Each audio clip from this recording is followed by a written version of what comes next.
Attention to all SSS members at pensioners. Sa mga nagtatanong, ang tanong po niya, 60 years old na ako. Maaari ko pa bang ituloy ang hulog ko sa SSS para maabot ang 120 na hulog? Sa video na ito, pakitapos hanggang sa dulo para malaman ang buong impormasyon.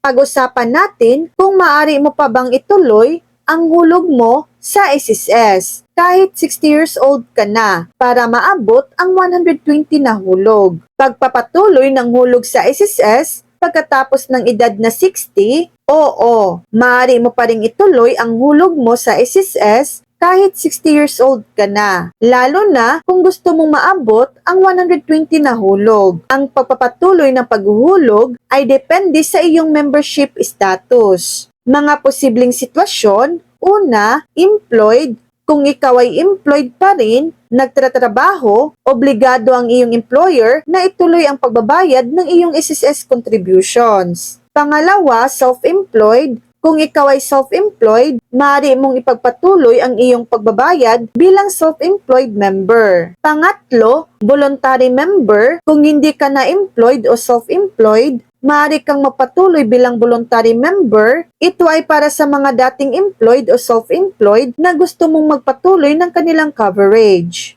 Bakit naman mahalaga ang 120 contributions? Eligibility sa retirement pension, ang pagkakaroon ng at least 120 monthly contributions ay isa sa mga pangunahing requirements para makatanggap ng monthly retirement pension. Paano naman ipagpatuloy ang hulog? Una, kung employed, makipag-ugnayan sa iyong employer para siguraduhin tuloy-tuloy ang pagbabayad ng iyong SSS contributions. Pangalawa, kung self-employed o voluntary member, magbayad ng iyong monthly contributions sa mga authorized payment channels ng SSS. Mahalagang paalala, SSS website, bisitahin ang SSS website para sa karagdagang impormasyon tungkol sa voluntary contributions. Makipag-ugnayan sa SSS branch para sa specific na instructions at requirements. Monthly contributions, siguraduhin regular kang nagbabayad ng iyong monthly contributions. So yan lang po ang latest update.